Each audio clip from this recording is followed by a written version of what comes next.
का सम्मान अर्पित करते हुए यहाँ पर मंच पर बैठे हुए भिक्षु संघ को पंचांग प्रणाम करते हुए उपासक उपासिकाओं को साधुवाद देते हुए आप लोगों के बीच में दो शब्द कहने का अवसर प्राप्त हुआ।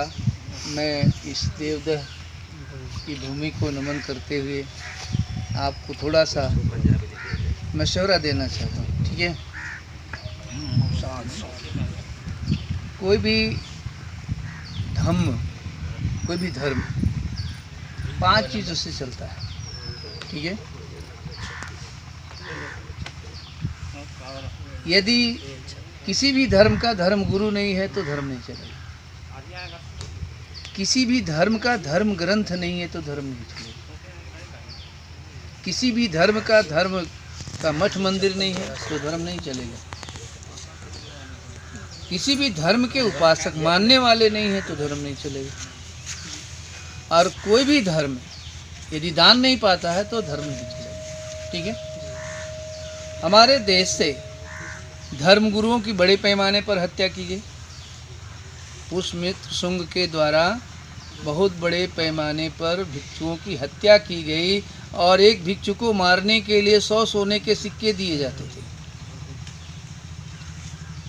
धर्मगुरु जो बचे वो बर्मा लंका भाग गए। वे अपनी जान बचा के चले गए और जहाँ भी जाएगा धर्मगुरु वहीं धर्म का प्रचार होगा। भारत से धर्मगुरु रह ही नहीं गए। तो जब धर्मगुरु नहीं रह गए तो धर्म का मठ मंदिर लोगों ने लूटा, कब्जा कर लिया। धर्म को जो ग्रंथ था वो हमारे ग्रंथों को जला दिया गया। जैसे तक्षशिला नालंदा में 9 मंजिले की जो है इमारत थी जो रत्ना घर कहा जाता था, रत्नागर। यानी उसमें इतनी किताबें थी जो 6 महीना 18 दिन तक जलता रहा। आपका किताब खत्म हो गया। और यहाँ के जो मूल निवासी थे, जो बुद्ध के अनुयायी थे, सबको गुलाम बना लिया गया। फिर दान किसको मिले? तो हमारे भारत से बुद्ध के धम्म का पतन हो गया। बाबा साहब अम्बेडकर ने 14 अक्टूबर 1956 में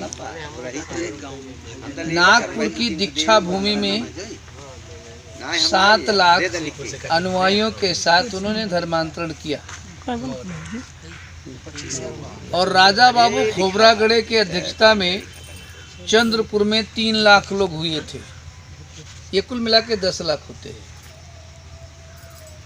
लेकिन अब अलग अलग लोगों की शोध है, अलग अलग लोग विचार विमर्श करते हैं, ठीक है।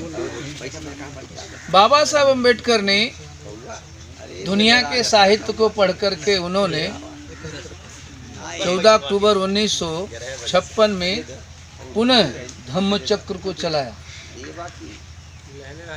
धम्मचक्र गतिमान हो रहा है। अगर बाबा साहब अम्बेडकर बुद्धिज्म को ना अपनाए होते तो ये बुद्ध को हम लोग जान पाते हैं।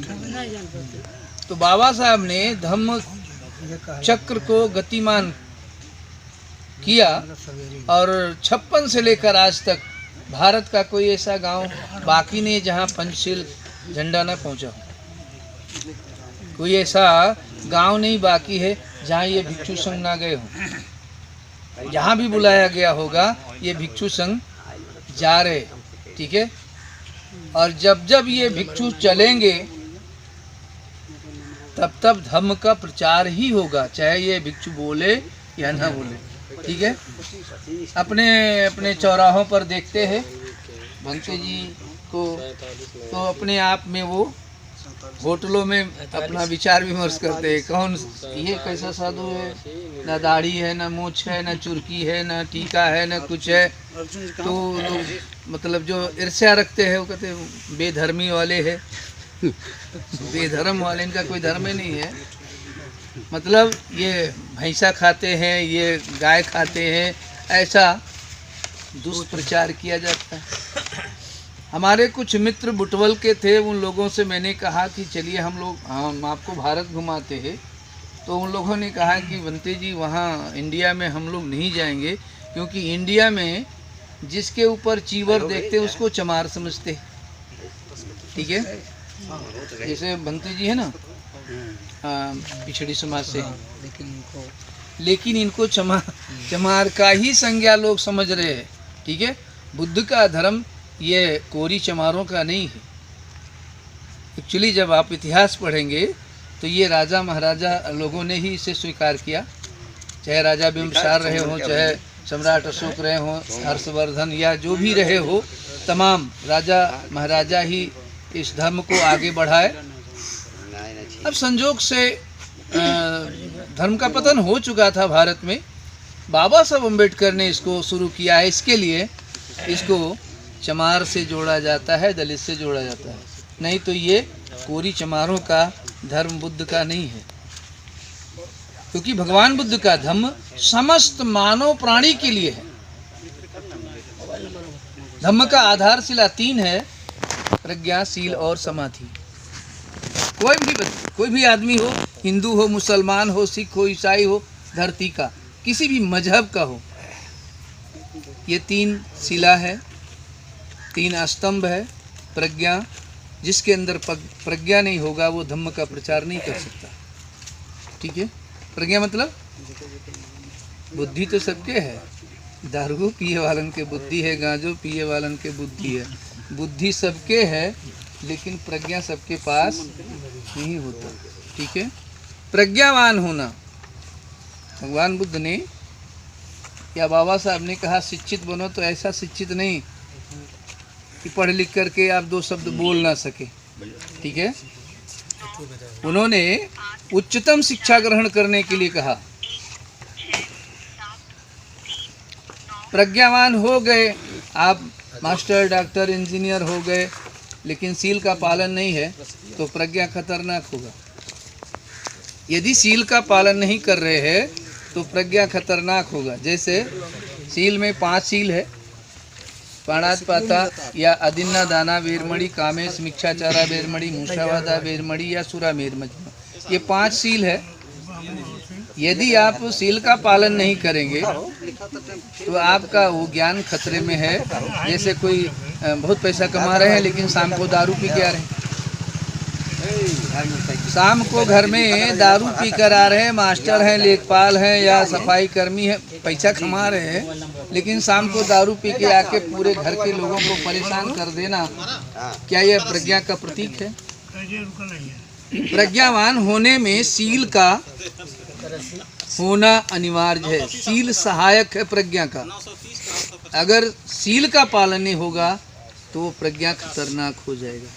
इसलिए प्रज्ञा, शील और समाधि, समाधि का मतलब ध्यान होता है, और ध्यान से अगर सुनेंगे तभी ज्ञान होगा, ध्यान से पढ़ेंगे तभी आप पढ़ पाएंगे। ठीक है, जो भी काम करेंगे ध्यान मनुष्य के जीवन में महत्वपूर्ण। ठीक है, ध्यान मनुष्य के जीवन में महत्वपूर्ण है। और भगवान बुद्ध ने ध्यान करने के लिए क्यों कहा?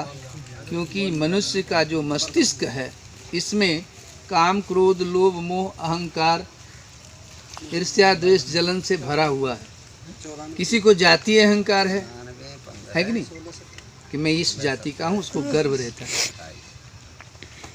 जातीय अहंकार है, धन अहंकार है, गोत्र अहंकार है, रूप अहंकार है कि मैं सबसे ज़्यादा सुंदर हूँ। बंद कर रहे हैं, बंद कर रहे हैं।